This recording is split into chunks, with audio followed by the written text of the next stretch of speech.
خاص طور پر مہمان خصوصی اور صاحب اندر کا میں دل سے شکریہ ادا کرتا ہوں کہ آپ تشریف لائے اور محفل کو خوشی اور عظمی صاحب کو عزت خوشی.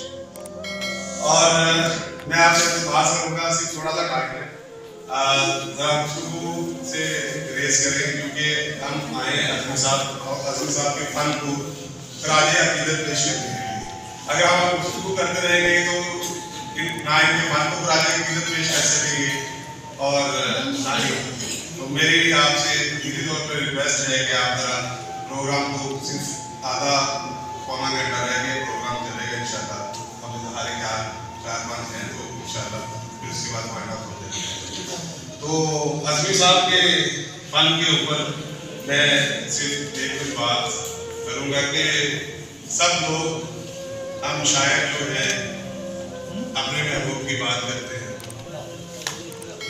اور جو اللہ تعالیٰ کے خاص بندے ہوتے ہیں وہ اللہ تعالیٰ کے محبوب کی بات کرتے ہیں. اگر بات آپ کو اچھی لگے سبحان اللہ ضرور کہتے ہیں. اگر آپ ان کی گفتگو سن کے یا ان کی کلام سن کے لکھے ہوئے کلام سن کے سبحان اللہ ماشاء اللہ کہیں گے نا تو وہ بھی انہیں خراج عقیدت پیش ہوگا. وہ سمجھیں گے کہ میں نے کچھ.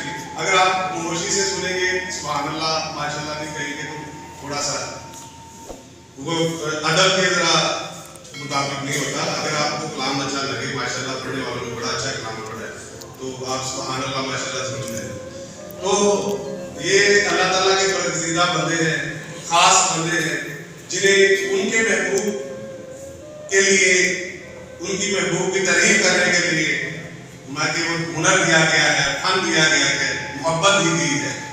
تو میری دلی دعا ہے کہ یہ اسی طرح گلہائے عقیدت لکھتے رہے، پڑھنے والے پڑھتے رہے، سننے والے سنتے رہے اور اللہ تعالیٰ انہیں اس کا اجر دیتے رہے. اور میں آر پہ ان کو ان کی 3 کتابوں پہ تہ دل سے مبارکباد پیش کرتا ہوں. اللہ تعالیٰ انہیں سلام کرے. شکریہ.